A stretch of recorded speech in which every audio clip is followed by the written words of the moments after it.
హల్లెలూయా. యేసుక్రీస్తు నామములో అందరికీ హృదయపూర్వక వందనములు. ప్రత్యేకమైన సమయంలో ఈ ప్రత్యేకమైన రోజు యొక్క వాగ్దానంతో మీ ముందుకు వచ్చి ఉన్నాను. దేవుడు ఈరోజు మనం అనుగ్రహించిన వాగ్దానము మత్తయి సువార్త 28వ అధ్యాయము 20వ వచనము. ఇదిగో నేను యుగ సమాప్తి వరకు సదాకాలము మీతో కూడా ఉన్నాను. హల్లెలూయా. ఈ వాగ్దానం ద్వారా మనకు ధైర్యం కలుగును గాక. ఈ వాగ్దానం ద్వారా ప్రతి విషయంలో మనకు విజయం కలుగును గాక.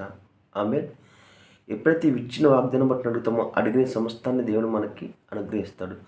ఇచ్చిన వాగ్దానం ఏంటంటే, ఇదిగో నేను యుగ సమాప్తి వరకు సదాకాలము మీతో కూడా ఉన్నాను. దేవుడు ఏమంటున్నాడంటే, ప్రతి విషయంలో నేను మీతోనే ఉన్నానని చెప్తాడు. ప్రతి దాంట్లో నేను మీకు తోడై ఉన్నానని చెప్తున్నాడు. దేవుడు తోడై ఉండగా మనం చేసే ప్రతి పనిలో మనకి ఏం కలుగుతుంది? విజయం కలుగుతుంది. దేవుడు తోడై ఉండగా మనకు ప్రతి విషయంలో ఏం జరుగుతుంది? ప్రతి దానిలో మనం ఎలా జయించాలో మంచి శక్తిని మనము పొందుకుంటాము. మంచి సహవాసంలో మనము ఉంటాము. దేవుని సహవాసం మనం ఎప్పుడైతే ఉంటామో ఆ సహవాసమే మనకి విజయాన్ని కలగజేస్తుంది. హల్లెలూయా. మనకు దేవుడు ఎలా తోడు ఏంటండి? ఎప్పుడైతే నువ్వు నజరేయుడైన యేసుక్రీస్తుని విశ్వసిస్తావో, నీ కొరకు ఆయన మరణించి తిరిగి లేచిన విశ్వసించినావో, ఆయన ఎక్కడున్నాడు?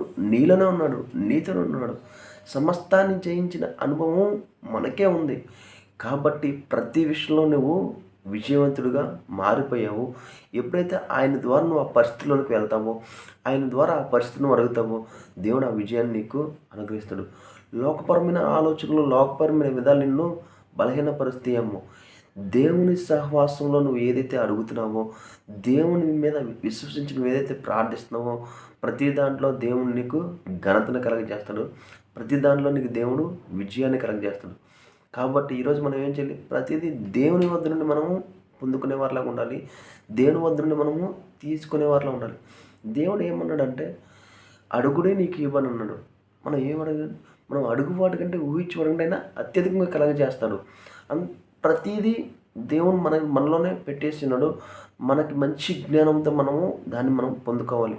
లోకపరమైన జ్ఞానంతో మనం ఆలోచిస్తే కొన్ని సమస్యలు వస్తాయి, కొన్ని ఇబ్బందులు వస్తాయి, కొన్ని నష్టాలు వస్తాయి. అది నువ్వు దేవుని వద్ద ప్రార్థించి ప్రతి దాంట్లో ముందుకు వెళ్తే ప్రతి దాంట్లో దేవుడు నీకు విజయాన్ని కలగజేస్తాడు.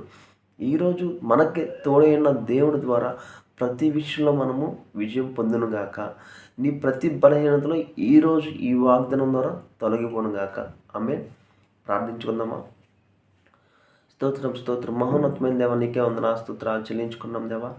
ఇచ్చిన వాగ్దానం బట్టి నీకే కోట్ల స్తోత్రాలు చెల్లించుకున్నాం తండ్రి. ఇదిగో నేను యుగ సమాప్తి వరకు సదాకాలం తండ్రి మీతో కూడా ఉన్నాను తండ్రి. మీరు ఉన్నారన్న ధైర్యం తండ్రి ప్రతి ఒక్కరికి తండ్రి కలుగునుగా కానీ ప్రవచిస్తున్నాం తండ్రి. ఇదిగో తండ్రి ప్రతి ఒక్కరిలో మీరు ఉన్నారు తండ్రి. వారు గ్రహింపలేకపోతున్నారు తండ్రి లోకపరమైన ఆలోచన వల్ల తండ్రి. ప్రతి ఒక్కరిలో తండ్రి లోకపరమైన జ్ఞానం తొలగిపోనుగా కానీ ప్రవచిస్తుంది తండ్రి. నీ యొక్క ఆత్మ తండ్రి బలంగా తండ్రి ప్రతి ఒక్కరి మీద తండ్రి పనిచేయునుగా కానీ ప్రవచిస్తాం తండ్రి. ఇదిగో తండ్రి ప్రతి ఒక్కరిలో మీరు ఉన్నారు తండ్రి. ప్రతి ఒక్కరు తోడే నడిపిస్తున్నారు తండ్రి. ఈరోజు తండ్రి వారు చేసే ప్రతి పనిలో విజయం కలుగునుగాక అని ప్రవచిస్తుందండి. వ్యాపారం, ఉద్యోగం తండ్రి ప్రతి ఒక్క విషయంలో తండ్రి వారికి మంచి ఘనత కలుగునుగాక అని ప్రవచిస్తున్నాం తండ్రి. అడుగుడే నీకు ఇవ్వని అన్నావు తండ్రి. అడుగుచున్నాం తండ్రి. ఏదైతే ప్రార్థిస్తున్నారో తండ్రి, ఏదైతే అడుగుతున్నారో తండ్రి, వారి జీవితంలో ఏదైతే కావాలో తండ్రి ప్రతిదీ వారు పొందుకొనుగాక అని ప్రవచిస్తున్నాం తండ్రి. ఫలించిన ప్రతి ఒక్కలో తండ్రి ఫలింపబడునుగాక అని ప్రవచిస్తున్నాం తండ్రి. ఏ కోణంలో అయితే నలిగిపోతున్నారు తండ్రి, ఏ కోణంలో తండ్రి ఇబ్బంది పడుతున్నారు తండ్రి, ఆ కోణంలో తండ్రి వారు ఆశీర్వదించబడునుగాక అని ప్రవచిస్తున్నాం తండ్రి. నీ వైపు చూసి ప్రార్థించగా సమస్తాన్ని తండ్రి వారికి అందచేస్తాను తండ్రి. ఈరోజు తండ్రి నీ వైపు చూస్తండి, ఈ వాగ్దానం చూస్తండి, ఈ ప్రార్థనలు ఏకీపించి ఎవరైతే ఉన్నారు తండ్రి వారి గొప్ప అద్భుతం తండ్రి ఈ నిమిషం వారు చూచునుగా కానీ ప్రవచిస్తున్నాం తండ్రి. కావాల్సిన ప్రతి ఒక్కరికి కావాల్సిన ప్రతి ఒక్క సహాయాన్ని అందచేయమని నజరేయుడైన యేసుక్రీస్తు నామములో అడిగి వేడుకొంచున్నాం తండ్రి. ఆమేన్. అందరికీ హృదయపూర్వక వందనములు.